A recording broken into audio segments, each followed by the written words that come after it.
Car prices are near all-time highs, and yet sales are rising, and that's mainly thanks to the rich. 8 months into 2025, the share of new cars costing more than $50,000 is almost double what it was 6 years ago. And it's not just because automakers are charging more across the board. It's because the share of vehicles at the highest prices has grown. Reality is, the automakers are in the business to make money. And this market, because of higher income households buying a greater percentage of the vehicles, has shifted to the upper end. Like it or not, that's the reality if you look at the numbers. While dealer profits were up 20% in Q2 2025, economists are concerned. A lot of Americans are struggling to pay bills and get loans. Meanwhile, companies are growing ever more reliant on a smaller share of consumers for sales. If that bubble bursts, that has pretty dramatic implications across the economy because so many companies have become so focused on catering to the demand of those high-end consumers. We either need a much more viable, lower cost alternative, or something needs to happen in the financial markets that really loosens the ability for those buyers to purchase. CNBC dove in to understand why the rich are propping up the new car market and what it says about the U.S. economy.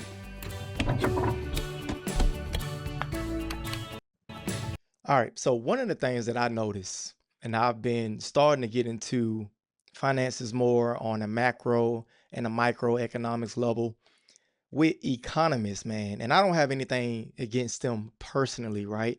But I've always noticed that whether or not there's more spending from the lower half of the income threshold, or whether or not now, as they're talking about, is shifting to the higher class income.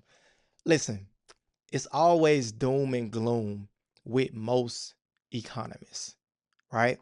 I think that the market, and it has shown over decades and decades, I'm talking about 25, 30, 40, 50 years, that there's always a correction, whether or not it's the housing market, the job market, the automotive market, whatever the case may be, right? So I don't think there's nothing wrong with high income people purchasing more expensive vehicles. It doesn't make sense and it doesn't register.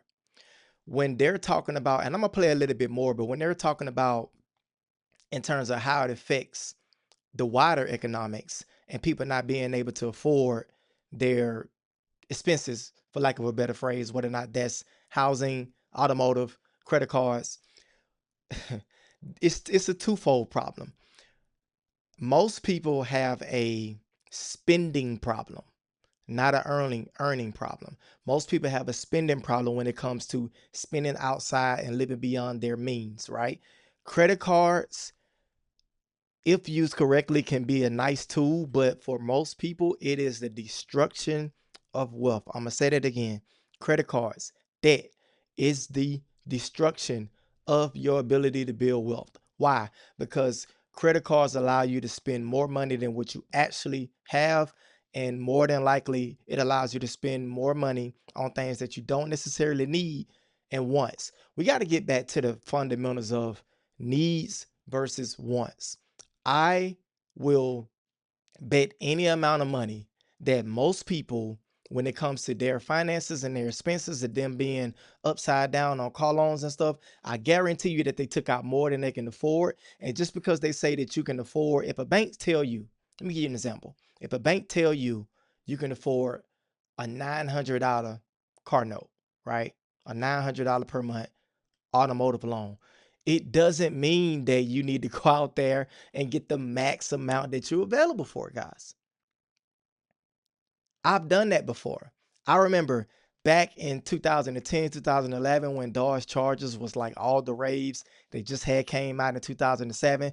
I really wanted a lime green Daytona, but I couldn't afford it. So I settled for like a regular SC, if you know about, Chargers and stuff. So I settled for the regular SC, and then I went out there and kind of put some tags on the side of it.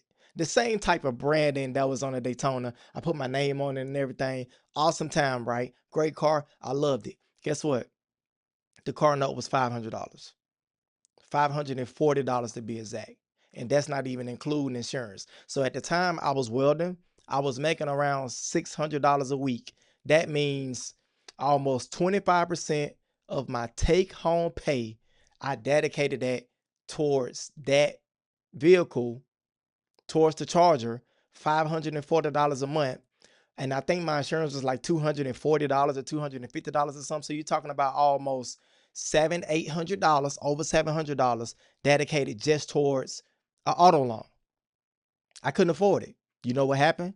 5 months later, I had to send it back to the dealership, ding on my credit, ding when it comes to, and I still was liable for that loan because I signed and it was like a 6-year term. So let's play a little bit more. But no, man, when I that gets me when I hear people say stuff like, well, Americans are struggling and people, and I'm pretty sure there's people out there going through real hardships, but a lot of this stuff we bring on ourselves. And we just got to be more disciplined when it comes to finances. Let's play a little bit more.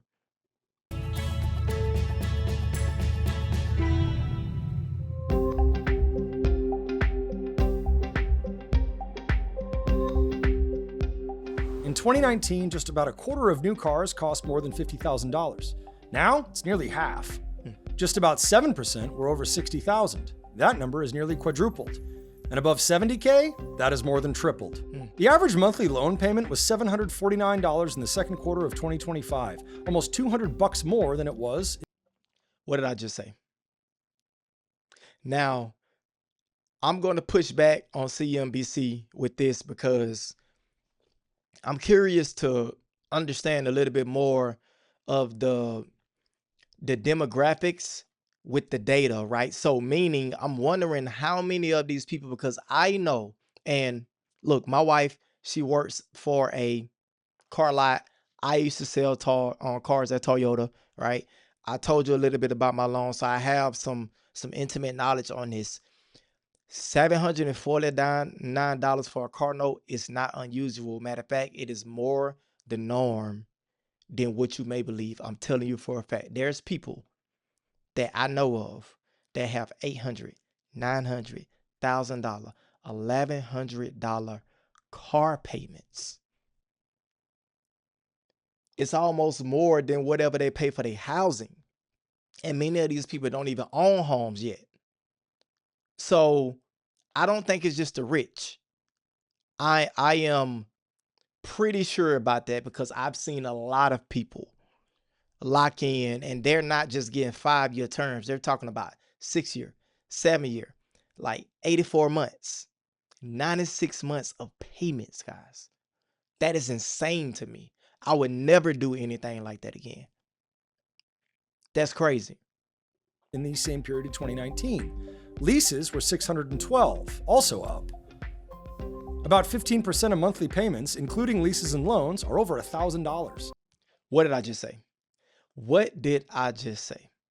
I just said that people have car notes that are mind-boggling to me. I would never understand it. You ain't gonna get me to do it. Ain't gonna do it. Ain't gonna do it. Ain't gonna do it. I never do anything like that again. No, I'm too financial savvy. Nope, not doing it. If anything, so I'm bringing this up, and I think this is important for us to start touching on the finances and kind of the psychology behind why we make some of the decisions we make. The vehicle that I have right now is a 2011 like Nissan Quest. It's an older van that I bought cash. I had to put so much work into this van, right? And now it's coming up to where in March, I'm going to be due to get rid of that van and get a new vehicle. What my thought process is, I'm not going to do a long-term auto loan at all. If anything, I'll do like a lease, a 3-year lease, pay that lease up in front. That way, the vehicle is brand new. It's still under warranty. Yes, I have to do like the regular maintenance, oil change, something happens with the tire or something like that. But most people don't even keep their car to the whole length of the loan anyway. Right. So I just think we need to get savvy and more smart about what we do with our money. But the only thing I would disagree with CNBC about is that I think a lot of people who cannot afford it have these over $1,000 per month car notes. I really do.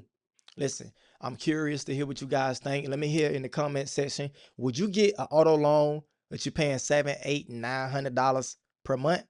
If you have that right now, what do you think about the terms that you have? And are you planning on keeping it the entire time, or are you looking to get out of it? Hey, I'm curious to hear what you got to say. I'll talk to y'all soon. Peace.